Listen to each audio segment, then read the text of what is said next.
I was watching a few of my lives from earlier and I realized that I always started out with, all right. So I don't know if that's going to become my new tagline, but right now it seems like a little gimmicky. I don't know. We'll see. Today, let me get my live share started. Today we're going to be, there's only so much that you can just watch and learn by reading, and you got to learn by doing, especially with software development. So figured what better way than to build a project. So the project I came up with was based on, excuse me, based on Alex Hormozy's uh, I don't, self. Wow, I am really struggling here. Based on Alex Hormozy's own self therapist, whatever you want to call it. Basically, he found that he wasn't getting anything out of going to therapy because the therapist um, doesn't have full context on his life, and so or just life and the situation in general. So he has to spend a lot of time catching them up. Um, they also weren't. He argued were slightly biased, even if they didn't realize it, because they get paid by how many visits they have, and so him visiting them more doesn't solve his problem but benefits them.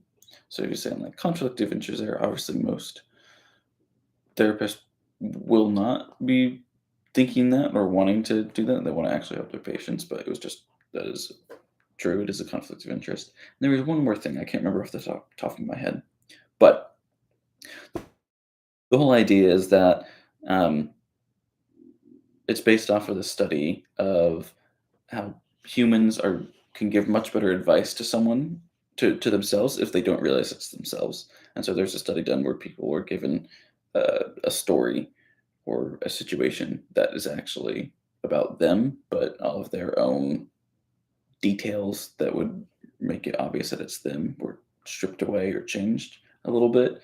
And the people would always give much better advice for that situation than if they were asked about, oh, what would you do about your situation with all the deep personal details in there. So anyway, that's the whole idea of Alex Hormozy's Solomon therapy sessions. And the reason why I called it Solomon is because um, he would pretend like he was talking to an older version of himself, and that older version would be much wiser, much more knowledgeable, um, and I guess he was. I don't know why he named it after the king, the prophet in the Bible, Solomon, King Solomon. Other than he was just a wise person, and people from all over would seek advice from King Solomon. I say I don't know why because Alex, as far as I know, has is not a religious person. Maybe back then he was, but anyway. So he calls it like Talks to Solomon or something, and it's literally just him asking a question on a Google Doc, and then after he types it up, that he pretends that he's his older self from many years in the future and tries to answer it like, "Oh, okay, let me help you."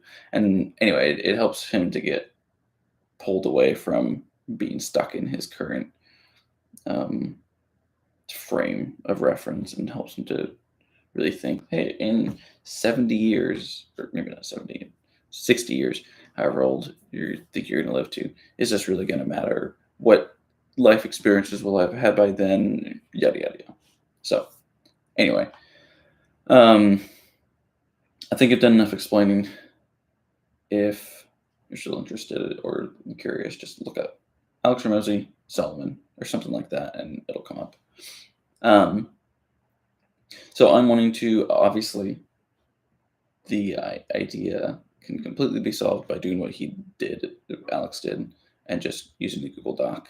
And you can each of your responses can be like a text chain. That's how Alex described it. And so you could have all of your text on the left hand side of the Google Doc, and then all of Solomon's responses on the right hand side, or whatever you decide to call your future self, and just right hand, left hand rule.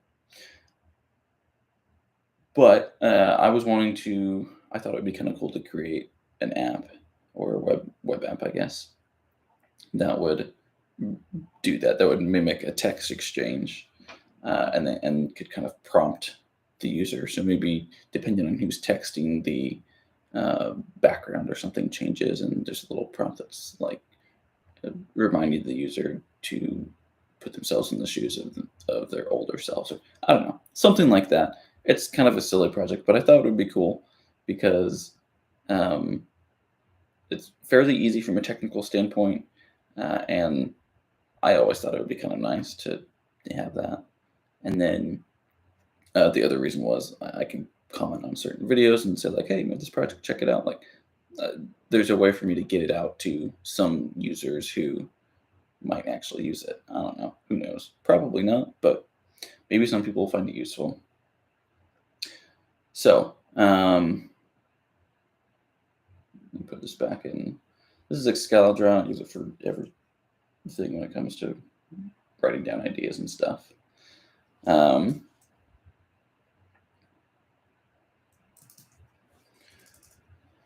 so, I was just going to write down the parameters or ideas or things that I want the app to do. Um, Basically, let's see here. I'm wanting it to uh, function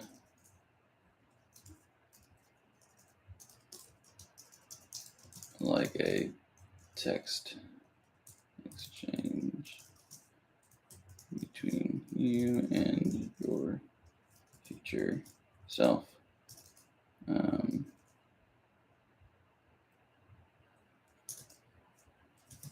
you will be text on.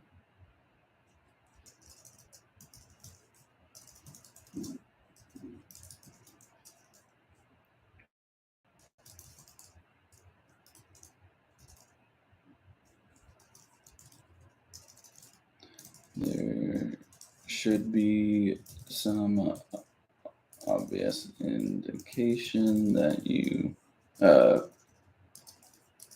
for what version of yourself is currently typing. And I'm going to move this more towards the center. Um,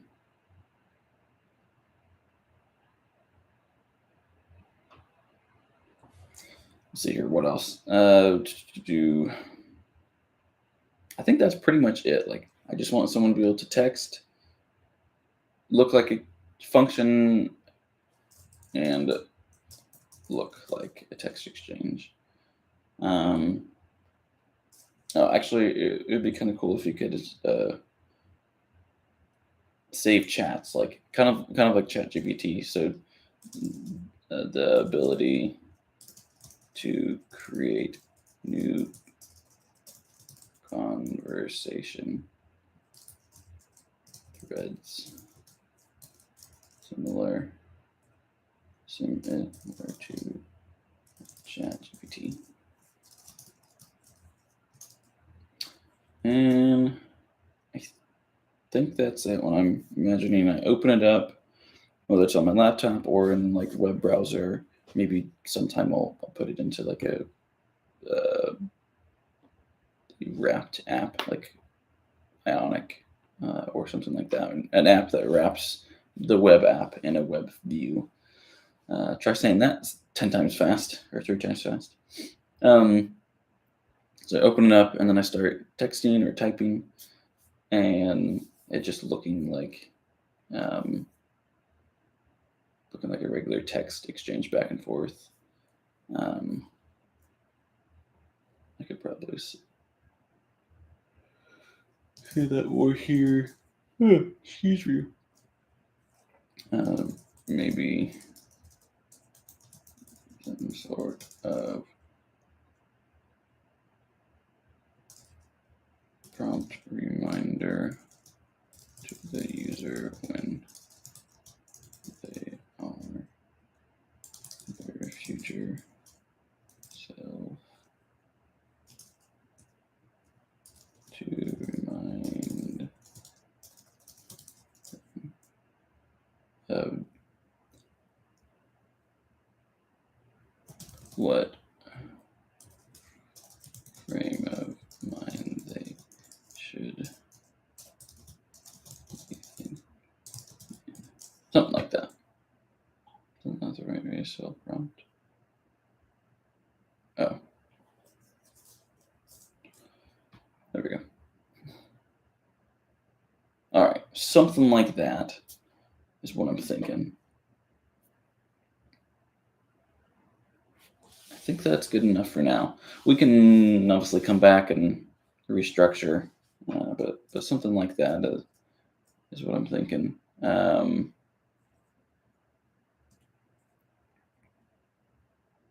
Yeah. Let's go our tech stack. I don't need this to be blue anymore. Tech stack. We're gonna have yeah, I think we're just gonna have basic React. React for the front end. Eventually, we will probably switch over to Next.js. Once I want to build this in phases and really just try to do quick and tiny iterations. And probably like each one I do. So the first version, let's say it's built in basic React, nothing else for the front end, and it's just using like local storage in the browser for storing all the data. And then I'll probably just spend some time like rebuilding that and refactoring for a while and just really making sure that I'm using best practices, I guess. So I'll probably have some different branches of different versions of it to document the process of it working or getting more and more complicated. So yeah, let me put that over here. I'm trying to think what to call it, like my strategy. Implementation strategy.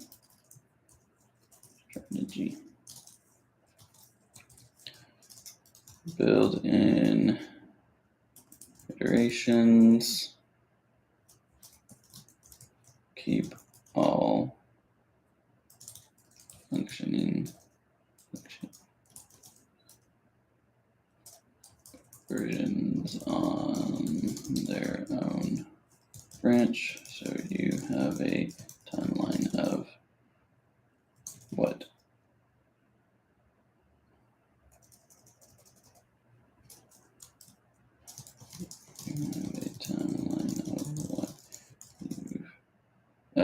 of the app history. Yeah. And then here we're going to use Firebase for the backend, which is not my favorite, and I'd like to try other things, but I've used Firebase in the past, and so I know how it works. And yeah, I know how it works, and I would rather spend time focusing on React and Material UI than trying to figure out another backend. Eventually, I probably would like to switch over to crap. What is it called? Oh, Pocket Base. Yeah, this guy. If it'll load. Anyway, if it doesn't load, whatever. Pocket Base, an alternative to Firebase. Back when there's a bunch of alternatives to Firebase popping up, this is one of them. It's just a backend like Firebase, but really scaled down. So you just have the real-time database, which is it's a document style database, but it's built on top of SQLite, which is actually pretty performant. And so for a little side project like this, that's not really supposed to be anything like crazy in production. It's plenty more than enough. And then they have authentication, file storage, and admin dashboard. So pretty much all the basics that Firebase has, like all the main building blocks that you would use. I think the only thing you wouldn't have here are functions, cloud functions, but there's plenty of other providers for that, so not that big of a deal. Um, yeah, the reason why it'd be kind of cool to use this is because, uh, well, a couple things. One reason is it's got this. Oh, okay. I guess you can't do some extendable stuff. Sorry, I'll be on the point. The main reason is it gets off of Firebase, which means that you can potentially migrate your data out of SQLite and into some other backend provider if you decided that your project is going really well and you want to build more, a more robust solution. That's always a trade-off when you're first getting started. Is how you want to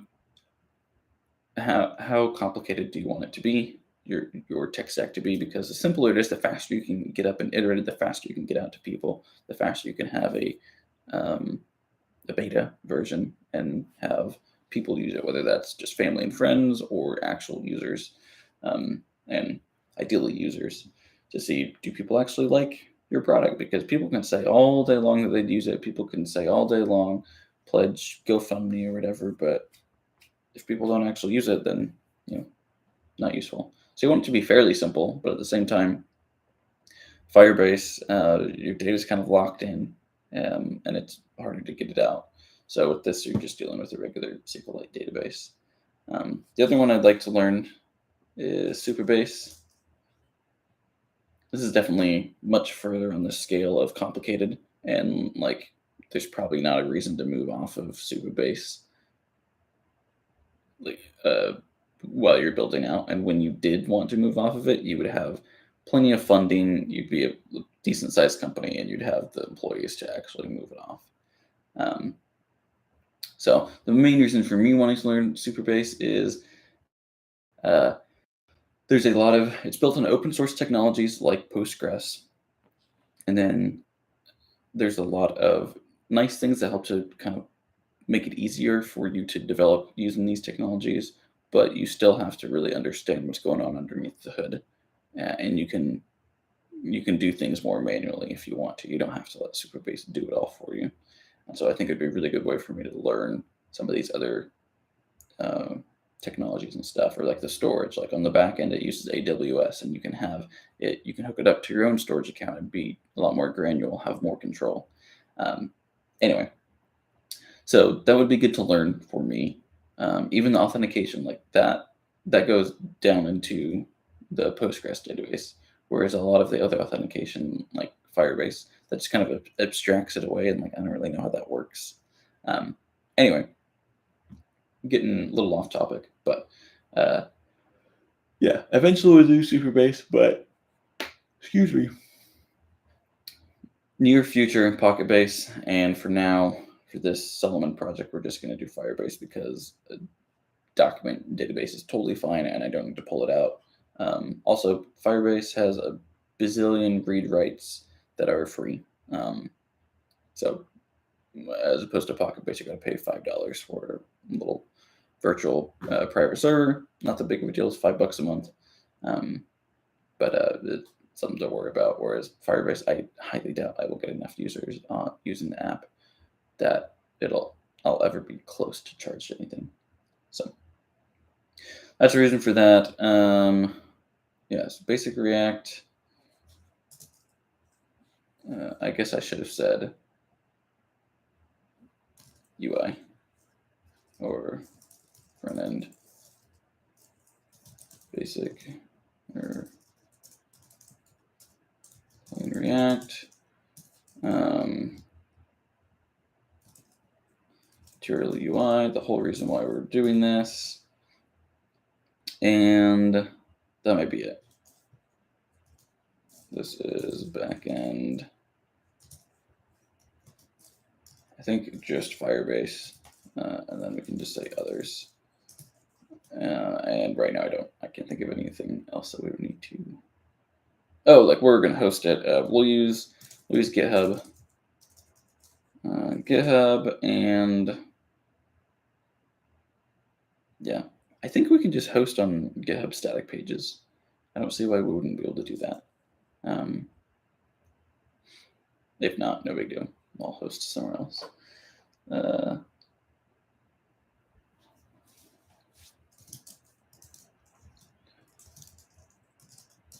There. Okay, I think we've planned out. I know planning is important, and you're supposed to really like think through. Okay, how are we doing this? But I feel like there's only so much you can do and really think before you just need to start building, and you can figure it out as you go. Especially when you're doing side projects. There's a there's not much of a cost, yeah, to making these decisions on the fly while you're actually building out the project, as opposed to like Outwork or something, in a more enterprise environment where you kind of need to really think through all these things, think of trade offs, yada yada yada.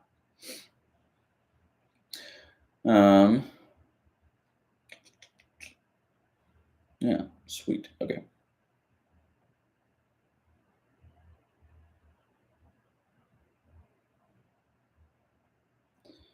I'll just leave some of these extra bullet points empty just in case. Kind of remind me to come back.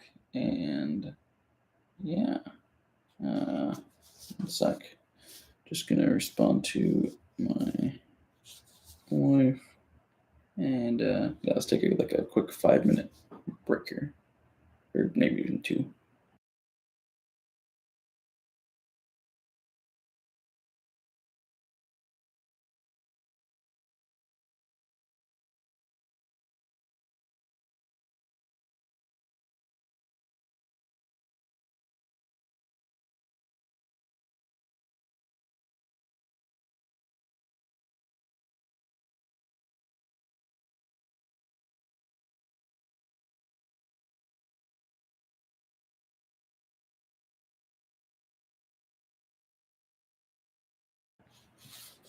I think this might be a good like break time between.